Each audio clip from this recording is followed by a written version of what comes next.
नमस्कार। आज मैं शिव के ऊपर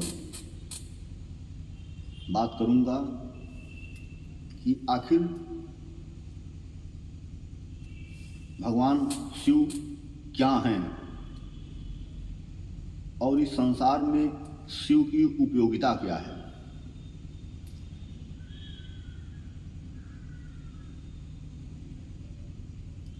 देखिए, संसार 3 नियमों से चलता है। नंबर 1 सृजन, नंबर 2 पालन और नंबर 3 संहार। तो हमारे सनातन धर्म में हमारे जो सृजन के देवता हैं हम ब्रह्मा जी को माना गया है। पालन कर्ता विष्णु भगवान को माना गया है और संहार के देवता हमारे ईश्वर भगवान शिव हैं। तो आज हम भगवान शिव के ऊपर बात करेंगे कि क्यों उन्हें संहार की जिम्मेदारी दी गई और किस प्रकार उन्होंने इस जिम्मेदारी का निर्वहन किया और संहार का तात्पर्य क्या है, संहार का वास्तव में अर्थ क्या होता है। देखिए, सृष्टि का सृजन होता है। सृजन का मतलब होता है लोग यहाँ जन्म लेते हैं, फिर उनका पालन पोषण होता है और अंत में वो अपने जीवन लीला को समाप्त करके मृत्यु को प्राप्त हो जाते हैं। इस संसार में जो भी सजीव चीजें दिखाई दे रही हैं वो सारी चीजें नश्वर हैं। एक दिन उनका नाश होना अवश्य संभावी है, होगा ही, क्योंकि वो चिरस्थायी नहीं रह सकती हैं। और संहार या मृत्यु या नाश का मतलब क्या है, या परिवर्तन है। एक संतुलन, जिससे इस सृष्टि में संतुलन बनाने का कार्य जो है, क्योंकि मृत्यु को जब हम दूसरे रूप में देखते हैं, उस संहार को जब हम दूसरे रूप में देखते हैं, तो वह संहार क्या है, वह संहार संतुलन है। इससे प्रकृति में संतुलन बना रहता है। पीढ़ियां हमारे सामने दिखाई देती हैं, बच्चे, नौजवान और वृद्ध, फिर उसके बाद से तो ये क्रम जो है क्या है, परिवर्तन है, एक संतुलन है समाज में। क्योंकि सारी चीजें अगर अस्थायी रूप से रुक जाएं तो यह पूरी दुनिया नष्ट हो जाएगी, पूरी दुनिया बेकार हो जाएगी। इसीलिए परिवर्तन है। और तो सृष्टि में संतुलन बनाने का कार्य भगवान शिव का है।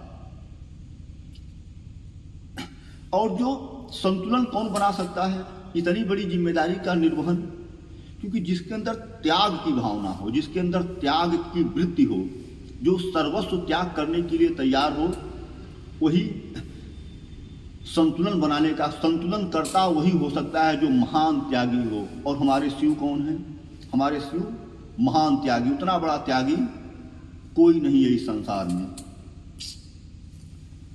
हम सभी लोग समुद्र मंथन की कहानी के बारे में जानते हैं कि जब समुद्र में मंथन हुआ तो देव और दानव दोनों ने मिलकर समुद्र का मंथन किया। तो समुद्र मंथन में तमाम बहुत अच्छी अच्छी चीजें निकली। उसमें से ऐरावत हाथी निकला, उसमें से कामधेनु गाय निकली, उसमें से कल्प वृक्ष निकला, उसमें से अमृत निकला। तो जब ये सारी चीजें निकल रही थी तो उसके लिए देव और दानव दोनों आपस में लड़ रहे थे। देवता सोच रहे थे हमें मिल जाए और दानव सोच रहे थे हमें मिल जाए। तो इसी मंथन में तब तक एकाएक समुद्र के अंदर से भयंकर विष प्रकट हो गया। हलाहल विष, इतना भयंकर विष कि जिस विष के प्रकोप से पूरी सृष्टि जलने लगी, पूरी सृष्टि में एक ताप पैदा हो गया, जिसे लगा कि सब कुछ नष्ट हो जाएगा। और जब हलाहल विष निकला तो सारे लोग भागने लगे। देवता एक तरफ भागने लगे, दानव एक तरफ भागने लगे। जो अभी कुछ देर पहले लड़ रहे थे चीजों के बंटवारे को लेकर के, अब वही एक ऐसा, जो ही विष निकला त्यों ही वो लोग भाग गए, भागने लगे, क्योंकि अब उस विष को लेने के लिए कोई संसार का नियम है कि अच्छी वस्तुओं को प्राप्त करने के लिए सभी लोग दौड़ते हैं, लेकिन जब कोई समस्या आ जाती है, कोई समस्या उत्पन्न करने वाली वस्तु आती है, तो उसको लेने के लिए कोई तैयार नहीं होता है। तो ये हुआ कि अगर इस विष को कोई ग्रहण नहीं करेगा तो यह विष पूरे संसार को नष्ट कर देगा, पूरी सृष्टि को नष्ट कर देगा। तो सभी लोगों ने जाकर के भगवान शिव का अनुनय विनय किया, निवेदन किया कि हे प्रभु, अब आप ही के हाथ में इस सृष्टि की रक्षा है, क्योंकि यह जो भयंकर विष निकला है, इस विष को धारण करने की सख्त सामर्थ्य किसी में नहीं है। आपके अलावा कोई इसको धारण नहीं कर सकता है, और संसार की रक्षा कीजिए, त्राहिमाम का उद्घोष जब होने लगा तो शिव कौन है? शिव संतुलन है। शिव समाज में संतुलन बनाए, समाज को नियंत्रित करने के लिए। जब उन्होंने देखा कि सब अस्त व्यस्त हो रहा है, तो भगवान शिव ने वह हलाहल विष उठा करके पी लिया, और पी करके उस विष को अपने कंठ में धारण कर लिए, और भगवान शिव का नाम हो गया नीलकंठ भगवान। तो जो किसी ने नहीं ग्रहण किया, उसको शिव ने ग्रहण किया। दूसरे तरफ देखिए, जब हम भगवान शिव के जीवन पर ध्यान देते हैं, तो भगवान शिव का निवास स्थान कहाँ है? कैलाश पर्वत। भगवान शिव पर्वत के ऊपर निवास करते हैं। इनको कहा गया अड़भंग कहा गया है। इनके शरीर पर कोई वस्त्र नहीं, बाघंबर लपेटे हुए हैं, शरीर पर शमशान की भस्म लपेटे हुए। इनके गले में क्या है? सर्प की माला है। इनके साथ कौन है? जो जिनको सब लोगों ने तिरस्कृत कर दिया है, जो समाज के तिरस्कृत हैं, जो समाज में जिनको अनादर कर दिया है, उनको कोई स्थान नहीं प्राप्त है, उन लोगों को शिव ने स्थान दिया है। सारे जीव जंतु जितने भी उस प्रकार के हैं, जितनी वनस्पतियां हैं बेकार, और जितने समाज में ऐसे लोग हैं जो इनको बहिष्कृत किया गया है, उन सारे लोगों को शिव ने कहा जाता है। शिव के साथ भूत प्रेत, बैताल, हाँकनी, डाकनी, सांप, बिच्छू, गोजर, तमाम प्रकार से भांग, धतूर, इस सारी चीज़ों को शिव ने आत्मसात कर लिया, क्योंकि शिव हैं, उनका काम है संतुलन बनाना। और ये सारी चीज़ें अगर शिव आत्मसात नहीं करते तो कहीं ना कहीं सृष्टि में असंतुलन पैदा हो जाता। शिव ने अपने लिए कुछ नहीं लिया, सभी लोग अच्छी अच्छी सारी चीज़ें सारे लोगों को दे दिए, और अपने लिए उन चीज़ों को ग्रहण किया जो जिसको कोई ग्रहण करने के लिए तैयार नहीं था। तो शिव महान त्याग की महान प्रतिमूर्ति। इसीलिए भगवान शिव को संहार का देवता कहा गया है, संतुलन। तो हम किस प्रकार से भगवान शिव का दर्शन स्वयं कर सकते हैं? क्योंकि वह शिव जो समस्त ब्रह्मांड को नियंत्रित कर रहे हैं, समस्त संसार को नियंत्रित कर रहे हैं, समस्त संसार को संतुलित कर रहे हैं, लेकिन हमारे जीवन में भी कोई न कोई शिव होता है जो हमारे जीवन को संतुलित करता है, हमारे लिए सर्वस्व त्याग करता है, सारा सुख, सारी अच्छी चीज़ें हमें देना चाहता है, और सारी बुरी चीज़ों को, सारी समस्याओं को स्वयं लेना चाहता है। ऐसा शिव हमारे जीवन में, लेकिन हमें उस दृष्टि को विकसित करना है जिस दृष्टि से हम उस शिव का दर्शन कर सकें। और वह शिव कौन है? तो हमारे जीवन में या किसी के भी जीवन में दो लोगों की भूमिका सबसे महत्वपूर्ण है। एक है माता और दूसरे हैं पिता। एक माँ अपने बच्चे को जब जन्म देने के लिए तैयार होती है मानसिक रूप से, तो क्या क्या त्याग करती है?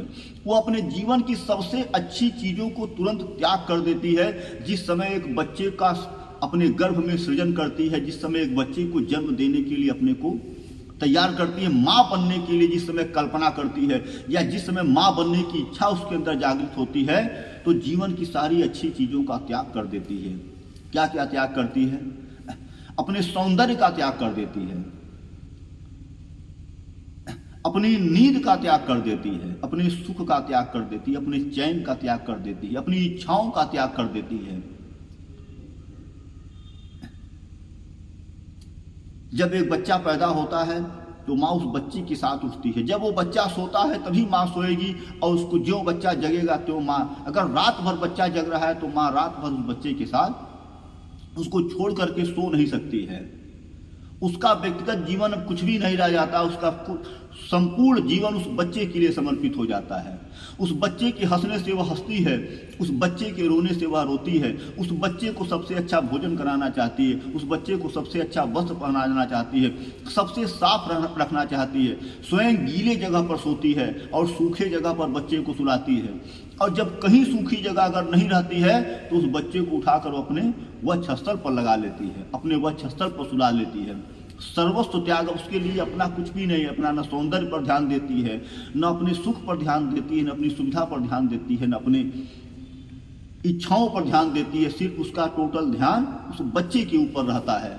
इसीलिए हमारे जीवन में अगर एक शिव है तो वह शिव हमारी माँ होती है और दूसरा शिव हमारा पिता है। पिता कैसे शिव है? एक पिता भी वही भूमिका निभाता है कि जब उसका बच्चा होता है तो पिता बहुत खुश हो जाता है और वो अपने बच्चे के लिए जीना शुरू कर देता है। एक पिता अपने लिए अच्छे जूते नहीं खरीदता है लेकिन अपने बच्चे के लिए अच्छे जूते लाता है। उसके जूते फटे रहेंगे, उसको कोई परवाह नहीं है, वो फटे जूतों में भी वह चलता रहेगा, मुस्कुराता रहेगा, क्योंकि उसका यह होता है कि हमारे बच्चे के पैर में अच्छे जूते हैं। उसके कपड़े फटे रहेंगे, उसे कोई चिंता नहीं है, लेकिन अपने बच्चे के लिए अच्छे कपड़े खरीदेगा। कभी होली दीपावली पर वह अपने लिए अगर नहीं व्यवस्था है तो वह कुछ नहीं खरीदेगा, लेकिन अपने बच्चों के लिए जरूर जो है वह कुछ न कुछ खरीदेगा। अच्छा भोजन अपने बच्चों के लिए, और जब भोजन कम हो जाएगा अच्छा भोजन तो माँ और पिता दोनों कह देते हैं कि हमें भूख नहीं है, मेरा पेट भर गया है, बच्चे को खिला देते हैं और खाली पेट सो जाते हैं। और जब वो बच्चे सफल होते हैं तो सफलता पर अगर कोई वास्तविक रूप से खुश होने वाला है तो वह माता और पिता ही होते हैं। तो हमारे लिए सर्वस्व त्याग करने वाले इस संसार में कौन है? हमारे पिता और हमारी माता हैं। वह हमारे जीवन को संतुलित करते हैं, हमारे जीवन को व्यवस्थित करते हैं, हमारे जीवन की सारी कठिनाइयों को, सारी समस्याओं को, सारी विविधाओं को, सारी विपदाओं को अपने में समाहित कर लेते हैं। और हमारे जीवन में जो भी उनके हिस्से में जो खुशी रहती है वह सारी हंसी, सारी खुशी, सारी चीज़ें हमारे जीवन में, अपने बच्चों के जीवन में उड़ेल देते हैं, अपने खाली पात्र की तरह सो जाते हैं और अपने बच्चे के जीवन को सुख सुविधाओं से, अपनी अवकाश से ज़्यादा भरने का प्रयास करते हैं। तो एक हमारे जीवन को संतुलित, हमारे जीवन को व्यवस्थित करने में हमारे माता पिता का सबसे बड़ा, इसलिए इस संसार में के लिए जो भूमिका शिव की है, हमारे जीवन में वही भूमिका हमारे माता पिता की है। इसीलिए अगर हम अपनी दृष्टि को विराट कर लेंगे तो हमें शिव के दर्शन करने के लिए कहीं नहीं जाना होगा। जब हम अपनी माता पिता का दर्शन करेंगे तो हमें उसी माता पिता के अंदर शिव का दर्शन होगा, वह शिवत्व दिखाई देगा।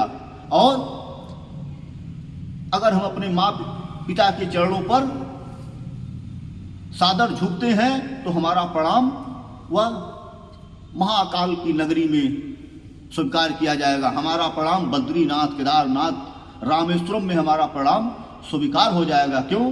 क्योंकि शिव ने अपने स्वरूप को माता और पिता के रूप में इस संसार में प्रकट किया है, क्योंकि वह उनका विराट स्वरूप है और माता पिता का एक सूक्ष्म स्वरूप है। तो वह विराट स्वरूप शिव सूक्ष्म स्वरूप में माता और पिता के रूप में पुनः हमारे जीवन में प्रकट होता है और हमारे जीवन में शिवत्व का भाव लाता है, हमारे जीवन को खुशहाल बनाता है, हमारे जीवन को संतुलित करते हैं।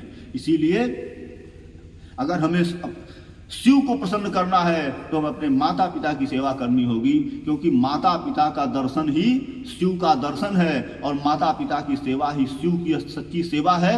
और यदि हमारे माता पिता हमारे ऊपर प्रसन्न हैं तो निसंदेह वह शिव उस कैलाश पर्वत पर बैठे होंगे और मुस्कुराएंगे।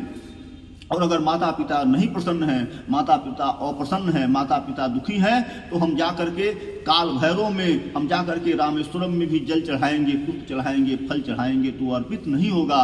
अगर वह पुष्प, वह फल है, वह सारी चीज़ें हैं, तो अपने माँ बाप के चरणों में समर्पित करें, उन्हें अच्छा भोजन कराएं, उन्हें अच्छी प्रकार से रखें, तो वह शिव जहाँ भी रहेंगे वह शिव प्रसन्न हो जाएंगे और हमारे ऊपर उस शिव की कृपा बनी रहेगी। हमारा जीवन शिवत्व हो जाएगा, शिवोहम हो जाएगा। जय जय सीताराम, जय जय सीताराम।